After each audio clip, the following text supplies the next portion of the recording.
هذا القرآن يوحدنا لطريق الخير يوجهنا الله تعالى أنزله ورسول الله معلمنا. بسم اللہ الرحمن الرحیم. آج کا یہ پروگرام آپ لوگوں کو یہاں مدعو کرنے کا مقصد جو قرآن انسائکلوپیڈیا کا پروجیکٹ ہے اس کی ایک بریف آؤٹ لائن آپ کے سامنے رکھنا تھی. چند منٹ کی انٹروڈکشن کے بعد برادر ڈاکٹر مظفر اقبال آپ کے سامنے اس کا ایک مختصر خاکہ رکھ دیں گے. یہ گیدرنگ فنڈ ریزنگ ہے اور فنڈ ریزنگ وہاں کی جاتی ہے جہاں فنڈز موجود ہوں، تو چنانچہ اس لیے ہم اس کو شفا انٹرنیشنل میں لے کر آئیں. قرآن حکیم اپنے اس ٹائم کے دوران 3 فیزز سے گزرا ہے پروٹیکشن کے. اللہ سبحانہ و تعالیٰ کا جو وعدہ ہے قرآن کو پرزرو کرنے کا، اس کا سبب انسان بنے ہیں. جو پہلا فیز اس کی پروٹیکشن کا رہا ہے وہ صحابہ کرام کے دلوں میں پروٹیکٹ ہونے کا فیز رہا. دوسرا فیز اس کا وہ ہے جس میں وہ ایک جلد اور ایک کتابت کی فارم میں سب کے لیے سیو ہو گیا. تیسرا فیز اس کی ٹرانسلیشن کا رہا ہے، ترجمہ جس نے اسے عوام تک پہنچا دیا. اب ہم جس دور میں ہیں یہ قرآن حکیم کا چوتھا پروٹیکشن کا فیز ہے. یہ فیز خاص طور پہ فوکس کر رہا ہے علمی طبقے میں اور خاص طور پہ مغرب اور انگلش بولنے والے طبقے کے لیے. آپ سب لوگوں کو ابھی تک تو یہ پتہ ہے کہ انگریزی زبان میں جو واحد انسائکلوپیڈیا قرآن کے اوپر موجود ہے اس وقت وہ بریل پبلشنگ ہاؤس کا ہے. جو بکلیٹ میں نے آپ لوگوں کو بھیجی تھی اس میں ایک جھلک ہے اس مس انفارمیشن کی قرآن کے بنیادی میسج کے بارے میں اور اسلام کے بارے میں اور سنہ کے بارے میں جو اس انسائکلوپیڈیا میں موجود ہے. مگر کیونکہ اس وقت وہی واحد سورس ہے ریفرنس کی، لہٰذا کوئی بھی آدمی جو کسی بھی قسم کا علمی اسکالرلی کام قرآن پہ کرنا چاہے گا وہ مجبور ہے صرف اس انسائکلوپیڈیا کی طرف جانے کے لیے. اور یہ اللہ سبحانہ و تعالیٰ کی شان ہے کہ وہ کام جو نہ صرف ایک یونیورسٹی کو بلکہ کئی یونیورسٹیوں کو مل کے کرنا چاہیے تھا وہ اس نے اپنے ایک خاص بندے سے کروانے کا فیصلہ کیا ہے. یختص برحمتہ من یشاء، اللہ تعالیٰ جسے اپنی رحمت سے خاص کر لے. اور برادر ڈاکٹر مظفر اقبال وہ شخص ہیں جنہیں اللہ تعالیٰ نے اس کام کے لیے چنا ہے. میں اکثر سوچتا ہوں کہ ہم ڈاکٹر لوگ ہیں، ہمیں کب اور کس طرح موقع ملے گا قرآن کی پریزرویشن میں کوئی خاطر خواہ رول ادا کرنے کا. ہم لوگ خلق خدا کا بھلا میں تو بہت آگے ہیں، کرتے ہیں اپنا مگر اس میں ہمیں کب موقع مل سکے گا. اور میرا خیال ہے کہ ہم سب کی خوش نصیبی ہے کہ آج ہمیں اس حوالے سے یہ موقع مل گیا ہے. پاکستان خاص طور پہ کیونکہ یہ پہلا ملک ہے جس میں یہ پروجیکٹ لانچ ہوا ہے اور اس کی فنڈ ریزنگ شروع ہوئی ہے. اور پھر پاکستان میں ہم خاص طور پہ وہ طبقہ جسے پہلی دفعہ موقع دیا ہے. قرآن کہتا ہے السابقون الاولون، سب سے پہلے ایک دوسرے سے سبقت لے جانے والے. سابقوا الی جنت فاستبقوا الخیرات، نیکیوں میں ایک دوسرے سے سبقت لے جاؤ. اور یہ تو اللہ تعالیٰ کی بہت بڑی رحمت ہے کہ اس نے ہمیں یہ موقع دے دیا ہے کہ ہم سبقت لے جائیں اور اپنا نام ان پہلے لوگوں میں لکھوا لیں جنہوں نے پہل کی اس قرآن کی پروٹیکشن کے فیز میں. اور جو رسول اللہ صلی اللہ علیہ وسلم نے فرما دیا کہ خیرکم من تعلم القرآن وعلمہ، تم میں سے سب سے بہترین لوگ وہ ہیں جو قرآن کو سیکھتے ہیں اور سکھاتے ہیں. ہمارے لیے اس سے زیادہ شاید اور موقع نہ ملے اس حدیث کے اوپر آنے کا. یعنی رسول اللہ صلی اللہ علیہ وسلم اپنے جاتے ہوئے جو چیزیں چھوڑ گئے اس میں جو 2 چیزیں آپ نے چھوڑی، کتاب اللہ و سنت رسول ہی. اس میں کوئی ٹیکنالوجی یا اور کسی چیز کا نام نہیں تھا. اور ہمارے لیے آج یہ موقع ہے کہ ہم اس میں جس قدر بھی ہو سکے، جس کیپیسٹی میں بھی ہو سکے وہ حصہ لے لیں، کیونکہ یہ ایک چیز ایک دفعہ انشاءاللہ تعالیٰ جب یہ سامنے آ گئی تو شاید اس سینچری اور اگلی سینچری میں اور پھر ایسا موقع شاید نہ آئے. تو اس لیے میرا آپ سب لوگوں سے ایک دلی اپیل ہے کہ اس کو once in a lifetime opportunity سمجھیے گا، خود بھی اور جن لوگوں کے ساتھ آپ کی دوستی ہے، جن کے ساتھ آپ کا اٹھنا بیٹھنا ہے، اس میسج کو آپ آگے تک لے کر جائیں اور اس سرٹنٹی کے ساتھ لے کے جائیں کہ انشاءاللہ ये काम सिर्फ़ और सिर्फ अल्लाह सुब्हानहू व तआला की रज़ा के लिए है, और ये काम सिर्फ उसकी किताब के पैगाम को दुनिया तक, और ख़ास तौर पे उस दुनिया तक जिस तक ये पहुंचा नहीं है उस ज़बान में, उस तक पहुंचाने के लिए है। मैं यहाँ पे रुकूंगा और ब्रदर डॉक्टर मुज़फ़्फ़र इकबाल से दरख्वास्त करूँगा कि वो एक ब्रीफ समरी आपको आज आउटलाइन की दे दें। उसके बाद आप लोगों के जहन में अगर कोई ख़ास सवाल हो इस प्रोजेक्ट के हवाले से तो वो भी ज़रूर पूछ लीजिए, और फिर इंशाल्लाह ज्वाइन कीजिए हमें लंच पे इसके बाद। जज़ाकुमुल्लाहु खैर। अल्हम्दुलिल्लाह रब्बिल आलमीन वस्सलातु वस्सलामु अला रसूलिल करीम अल्लाहुम्मा सल्लि व सल्लिम व बारिक अला सय्यिदिना मुहम्मद व अला आलिहि व अस्हाबिहि अजमाइन। अल्हम्दुलिल्लाहिल्लज़ी हदाना व जअलना मिनल मुस्लिमीन। ये अल्लाह ताला का एहसान है कि उसने हमें मुसलमान घरों में पैदा किया। ये मुमकिन था कि हम किसी ऐसे घर में पैदा हुए होते जहाँ दीन का नूर हमारे दिलों में ना होता। जब हम अल्हम्दुलिल्लाह रब्बिल आलमीन कहते हैं तो हम अल्लाह ताला की तारीफ़ तो करते हैं, लेकिन उससे ज़्यादा हम अल्लाह ताला का शुक्र अदा करते हैं, और वो शुक्र कई तरह से है। मुझे अगर आप कोई एतराज़ ना हो तो मैं थोड़ी सी बातें इंग्लिश में करना चाहूँगा, इसलिए कि जो बातें मैं इस वक्त करना चाहता हूँ वो दूसरे लोगों तक भी पहुँचेंगी और शायद वो उर्दू से वाकिफ़ ना हो, इसलिए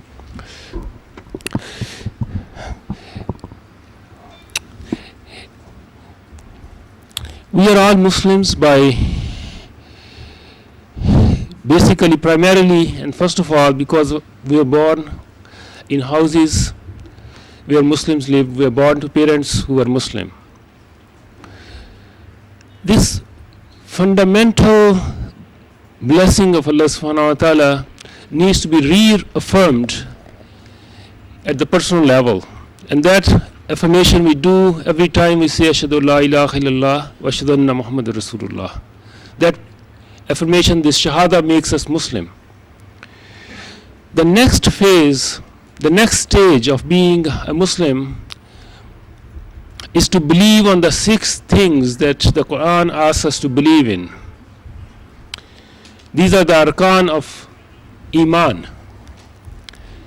The 6 arkan of Iman contain belief in Allah, His angels, His prophets, His books, on the day of Qiyamah, and on Qadr. As you all know, His books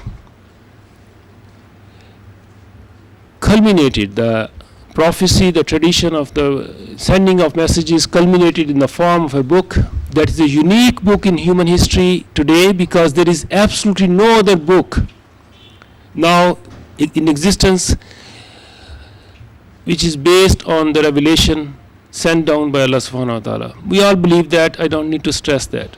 But my question is, what do we know about the Qur'an today? We believe, and and it is true that when we recite the Qur'an, angels are recording the recitation. They are recording that Mr. So-and-so has recited the Qur'an today, and this will inshallah be in the book that we will all see on the day of Qiyamah. The Qur'an is one of the means of Shifa. The Qur'an is going to, the Prophet ﷺ told us that the Qur'an is going to say on the day of Qiyamah to Allah subhanahu wa ta'ala that this person recited me, and Allah will forgive him to the extent of the recitation. We all believe that this is a true event that's going to happen. But suppose your son comes to you or your daughter comes to you and says, Father, what does the Qur'an tell us about Ashabul Kahf?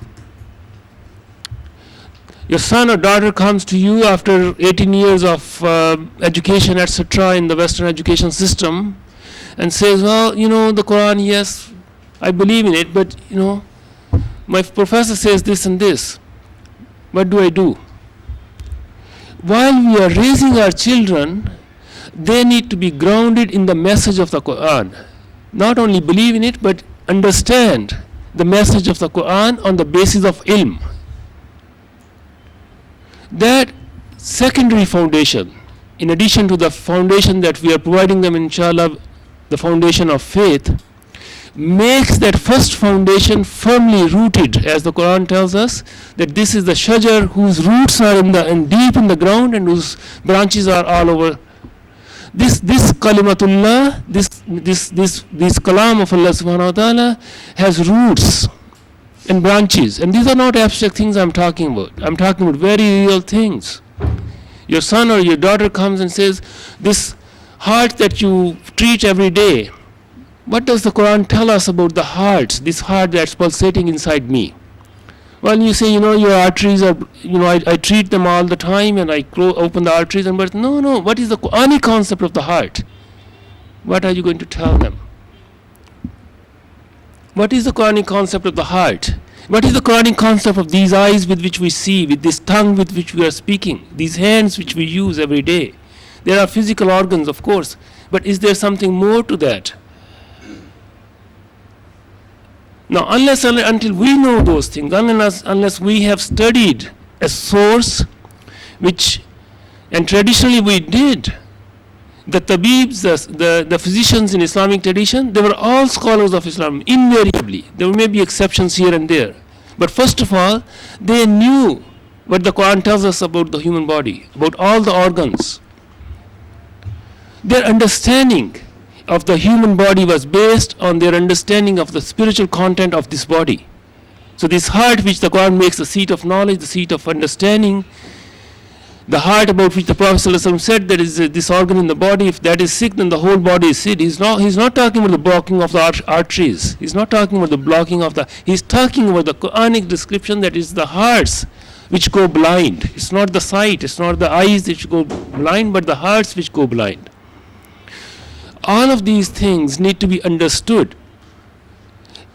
And traditionally we generated one of the greatest tradition of knowledge human history has ever generated. But most of it, or almost all of it, is based primarily on Arabic sources and written in Arabic. We have a severance, we have a fundamental disconnect with the Quran because we don't have access to that scholarship.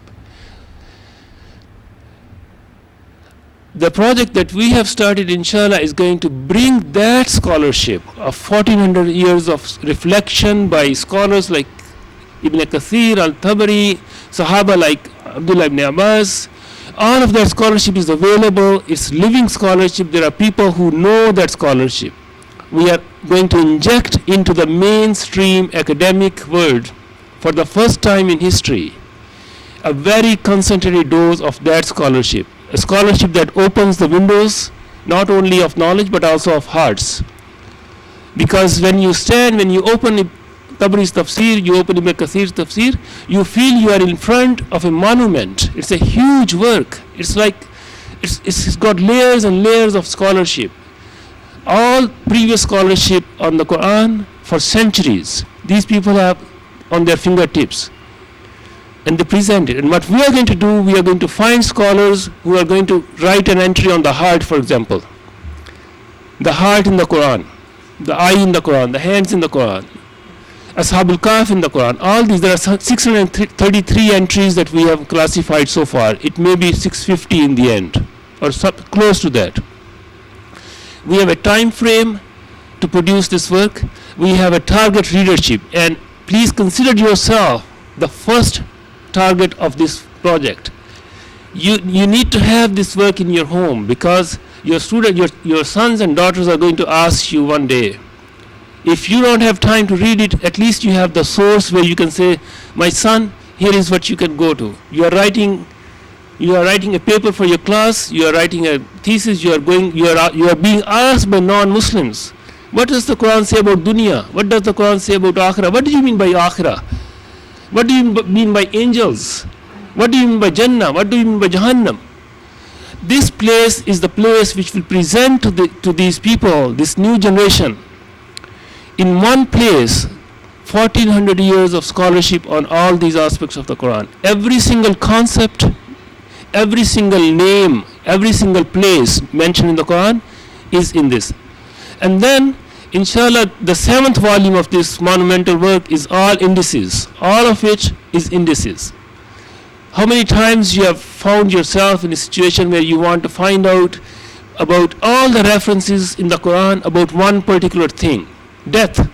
You deal with it every day. What does the Quran tell us about death? So in the index, the entry under the index listing death would have all the references that would occur in those 6 volumes about death. All the entries that mention anything about death. Life itself, this cosmos, the sun and the moon, the stars, the planets, the earth, the oceans. All these things are real things we are dealing with all the times. So this in a nutshell, this is what we are trying to do. And this is an international effort. This is an effort that has gathered scholars from around the world. This is an effort that is firmly, deeply rooted in the Qur'an itself, because all the entries that we haven't just come up with entries and say this is what's going to go into this encyclopedia, unlike the entries in Brill's encyclopedia, which are 667 entries in it, and some of these have absolutely no relevance to the Qur'an. Baptism is a Christian concept. Baptism is not a Quranic concept. We don't baptize our children. There is nothing like that. Ahmadiyya, we don't have Ahmadis in the Quran. We don't have Baha'is in the Quran. So what we did, we got a team of scholars. They looked at the Quranic, and this is traditional. We didn't invent the wheel. The list of the Mawdu'at al-Quran, the subjects of the Quran, the themes of the Quran, is all there. And it's divided into 14 main branches, which deal with Tawheed, which deal with, starting with Allah subhanahu wa ta'ala, it goes on through fundamental classifications. So with the concept of Allah is the concept of Tawheed, is the concept of Sifat of Allah subhanahu wa ta'ala. With the concept of Risala is the chain of prophets, the 25 prophets mentioned in the Quran. They are all brothers to each other. Prophet sallallahu alaihi wasallam told us that we are all brothers. But the 25 prophets mentioned in the Quran, they all fall under a major theme called Risala, the prophecy. What is the need of prophethood? Why was the way Allah subhanahu wa ta'ala gave us this aql? What is aql? What is intellect? What is the Quran? Quran over and over says, afala yaqilun. Aql, afala yatadabbarun, afala yatafakkarun. All of these references ultimately go back to the main category of the inner resources that Allah subhanahu wa ta'ala has given us. Allah subhanahu wa ta'ala has given us external resources, these hands, these eyes, these ears, the 5 faculties, but corresponding to these are 5 internal faculties which process the data that we gather from these external faculties. So that thematic unity, for the first time in English language, will create several kinds of indices which will allow the researchers, even the ordinary person, anybody trying to find one particular aspect of the Quran in one place. All of these things have taken tremendous amount of time, effort, commitment, scholarship. And of course, material resources are needed. The material resources we don't have. We don't deal with material resources. We people who cannot even. It's not the duty of the scholars. Traditionally, Islamic scholarship for 1400 years has propagated because the scholars and those people who have the material resources, the traders, the guilds, the physicians, anybody who was dealing with carpets and trade, etc., they had a system of awqaf which funded the scholarship. And these people were giants. Ibn Kathir would sit in the mosque in Damascus, and he would be wearing these 2 clothes, and he would be living in a very simple house. But these people would come and they will sit on his feet.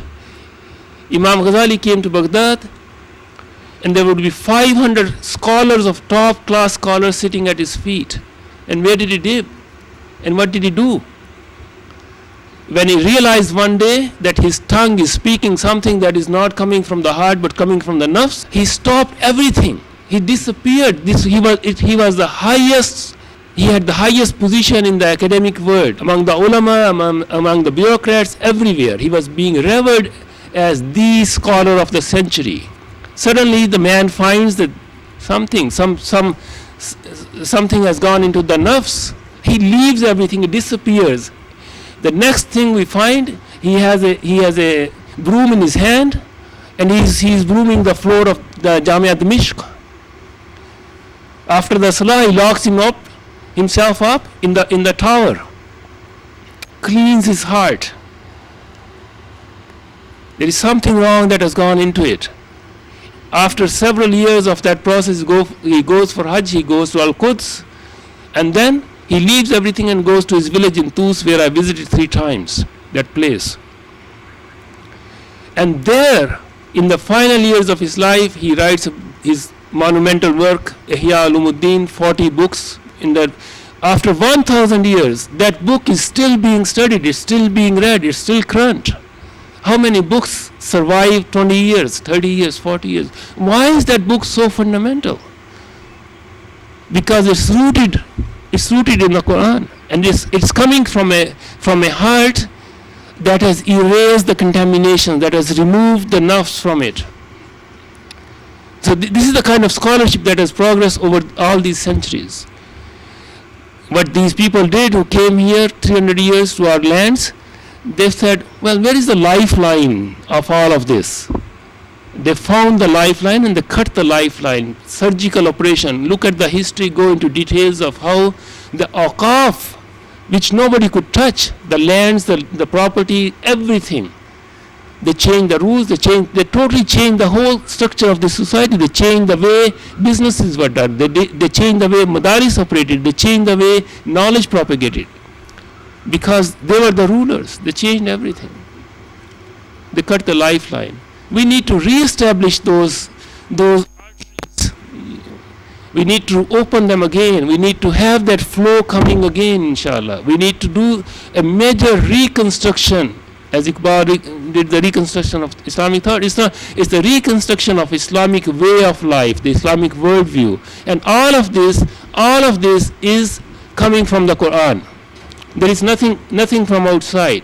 So unless and until we go back to the Qur'an, unless and until we know what the Qur'an says about these things, we are nowhere. Our foundation is the Qur'an.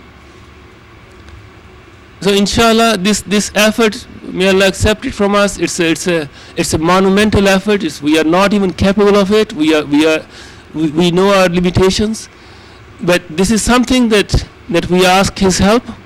We ask His blessings for it. And may He accept from us, from you, from whoever comes into it. And this is not the end of it, inshallah. This is the beginning. As I said in the morning, this is, inshallah, 21st century is going to be the century of Islam. The other systems are breaking down. You see it every day. They are collapsing from within. Why have they not, even they cut our lifelines, but they haven't been able to cut off Islam, because Allah subhanahu wa ta'ala is its protector. And at the end of the time, this is the deen. This is the deen that's going to be. So this is. Don't think that this is here just for one project. This is the beginning of a different kind of effort. We want to bring for ourselves, for our children, for their children. We want to leave behind a foundation on which they can build monuments, inshallah. We have very specific readership for this, 3 levels of readership: the academic circle, the non-Muslims, and the Muslims. This is not a work that is cheap in its scholarship. This is not the work that is flimsy, it's in foundation. This is a very solid concentrate. And there will be, inshallah, lots of delusions. We are very emotional people. When a journalist writes something against the Prophet ﷺ about the Qur'an, we become emotional. But have we ever thought, where did this man get his information from? At what stage did he form his ideas? Of course, we understand he went through this university system. The professor asked him to write a paper in his sociology about Muslims, about any aspect of Islam. Where did he go?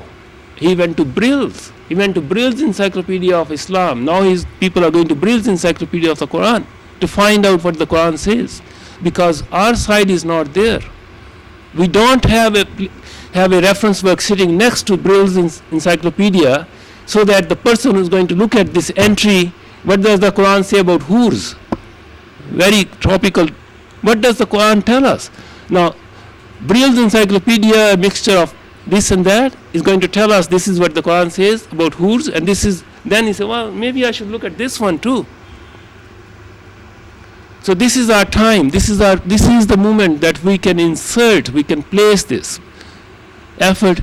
next to this other work, and these will be the two works. And these, Brilliant Encyclopedia of Islam, the first edition came out in 1913. 100 years, and that thing is still the standard reference work. And the sad thing is that the standard reference work in Urdu and Farsi and Turkish and Bhasha, they are all derived from that other work. We couldn't even write in Urdu. We don't want to let this happen to the Qur'an. We want to produce a work that surpasses their scholarship, that meets all the academic standards, but based on the basic premise that this book, this text between the two covers is a revelation. It came from beyond the human domain. And we have plans to have it translated into all the languages, European languages, the Muslim languages. We will inshallah have an online edition just like they have. All those things will inshallah come into place over the next several years. The timeline we have is right now only for the production of the English language first edition. 6 volumes, 633 entries right now, maybe going to 650. Each volume containing 550 to 600 pages, 2 columns, solid, deep text. The 7th volume containing the indices. The whole thing containing all concepts, names and places and people mentioned in the Qur'an. And thereafter, inshallah, hundreds of other projects can come out of this effort. So our vision is the establishment of institutions here in Canada, in the West, in Malaysia, in Turkey, which will produce tremendous amount of scholarship on the Qur'an. And this is the right time because, not only because we need to do it as Muslims, but because the frontal attack now from the West is on the Qur'an. As far as they are concerned, they have demolished the foundation, the second foundation of Islam, which was the Sunnah, the Hadith. You will find yourself all kinds of Muslims saying, brother, yes, Quran is fine, but Hadith, we don't know if it's true or not. We have forgotten. When, as Brother Waqas said, when the Prophet ﷺ left, he mentioned 2 foundations. For centuries, these 2 foundations have been the foundations of our deen. And why have we started to say these things? Because after 100 years of consistent effort by Goz-Zahir and Joseph Sacht and all those other scholars who emerged in the 19th century, their whole scholarship has filtered down into the Muslim lands, into the Muslim minds, into the Muslim hearts. Because there was no response to that. May Allah bless Brother Azmi, who is still alive. I talked to him last night. His single work, Studies in Early Hadith Literature, demolished on academic level 100 years of Western scholarship on Hadith. But that book, nobody wanted to publish that book in 1976. It was published eventually by a Muslim publisher, and it didn't go anywhere. It didn't even come to the Muslim land. It hasn't been translated. It hasn't been propagating. Why were they able to propagate, translate their message that there is something wrong in the Hadith literature because Imam Bukhari came 200 years later, all those compilations came 250 years later after the demise of the Prophet ﷺ, and therefore they are not authentic. Why? If Brother Azmi has proven that the Hadith texts were being written during the life of the Prophet ﷺ, why don't we believe that? Because we have historical documents. We have the text. We have those parchments. There are pictures of those things, actual text in his book. But more than that, and this is where I will stop, more than that, there is a fundamental problem with that assumption, that only the written text is the means of preservation of a text. Where does that come from? Who told us that? Who has proven that? Anything they tell us, the Orientals tell us, anything that is not written is not authentic, is not reliable. And we say yes, yes, yes. Why? What is the problem there? Don't you see the problem? Anything that is written is a dead text. It's a piece of paper. It's a piece of paper that has words of a language. Who is going to understand those words? Who is going to interpret those words? What are those words saying? We have preserved the text, fine. Have we preserved the understanding of the text? Do we know what that text means? Why Allah subhanahu wa ta'ala chose a different way for the Qur'an?